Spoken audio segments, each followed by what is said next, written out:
আসসালামু আলাইকুম। নির্বাচন ভিডি নিউজে আপনাদের স্বাগতম। রয়েছে জোট প্রার্থীদের দলীয় প্রতীকে নির্বাচনের বিধান চ্যালেঞ্জ করা রিটের শুনানি সোমবার। এছাড়াও জানিয়ে দিব সংসদ নির্বাচন ও গণভোট নিয়ে বিস্তারিত বিজ্ঞপ্তি প্রকাশ। বিস্তারিত জানিয়ে দিচ্ছি এই ভিডিওতে, কেউ ভিডিওটি স্কিপ না করে সম্পূর্ণ দেখবেন।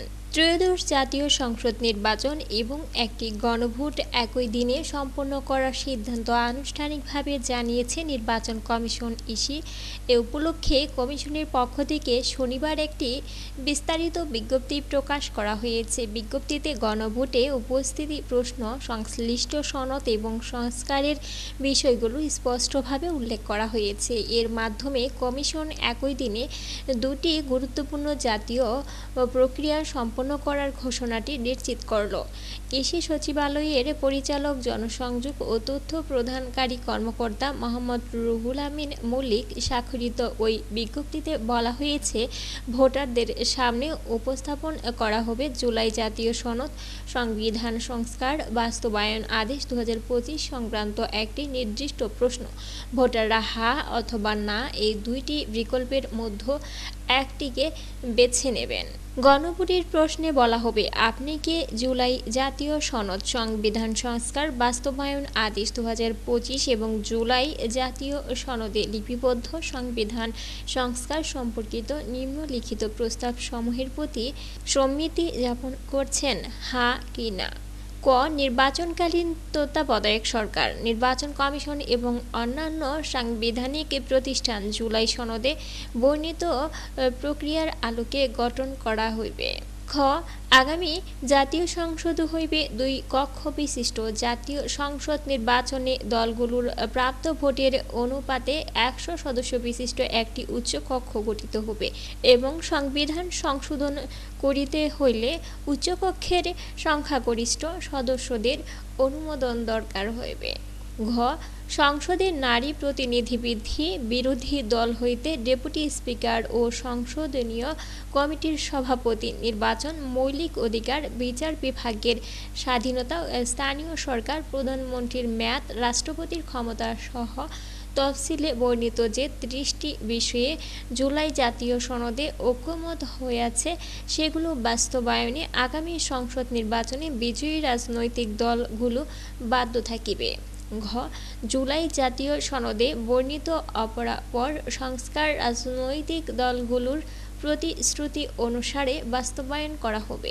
এছাড়াও জানিয়ে দিচ্ছি, জোট প্রার্থীদের দলীয় প্রতীকে নির্বাচনের বিধান চ্যালেঞ্জ করা রিটের শুনানি সোমবার। আসন্ন জাতীয় সংসদ নির্বাচনে জোটবদ্ধ নির্বাচন করলেও স্ব দলীয় প্রতীকে নির্বাচনের বিধান চ্যালেঞ্জ করে দায়ের করা রিট শুনানির জন্য আগামীকাল সোমবার 1 ডিসেম্বর দিন ধার্য করেছে হাইকোর্ট। রবিবার 30 নভেম্বর বিচারপতি ফাতেমা নজিবের নেতৃত্বাধীন হাইকোর্ট বেঞ্চ এ আদেশ দেন। আদালতে রিটের পক্ষে শুনানিতে ছিলেন জ্যেষ্ঠ আইনজীবী আহসানুল করিম, তার সঙ্গে ছিল ব্যারিস্টার শাহেদুল আজম। এর আগে গত 26 নভেম্বর আসন্ন জাতীয় সংসদ নির্বাচনে জোটবদ্ধ নির্বাচন করলেও স্ব দলীয় প্রতীকে নির্বাচনের বিধান চ্যালেঞ্জ করে রিটটি দায়ের করা হয়।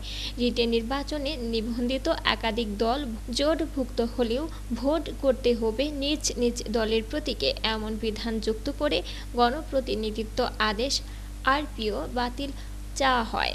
হাইকোর্টের সংশ্লিষ্ট শাখায় ববি হাজ্জাজের নেতৃত্বাধীন জাতীয়তাবাদী গণতান্ত্রিক আন্দোলন এনডিএম এর মহাসচিব মমিনুল আমিন এ রিট দায়ের করেন।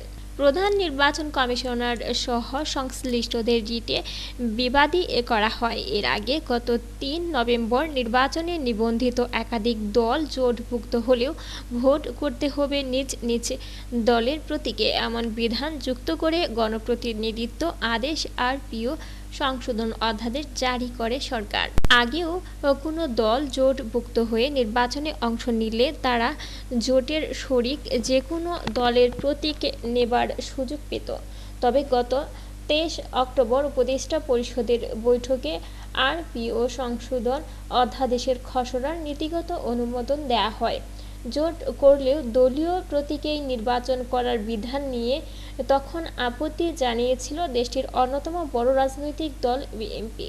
দলটি নির্বাচন কমিশন ও আইন মন্ত্রণালয়কে লিখিতভাবে তাদের আপত্তির কথা জানায়।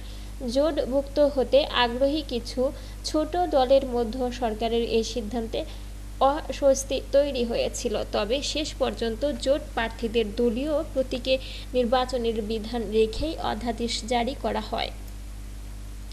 এই ছিল সুপ্রিয় বন্ধুরা নির্বাচন বিডি নিউজের সর্বশেষ আপডেট, গুরুত্বপূর্ণ সংবাদ। পরবর্তীতে নির্বাচন বিডি নিউজের নতুন খবর পেতে আমাদের নির্বাচন নিউজ বিডি এই চ্যানেলটি সাবস্ক্রাইব করবেন আর বেল বাটনে ক্লিক করে রাখবেন সকল ভিডিওর আপডেট সবার আগে পাওয়ার জন্য।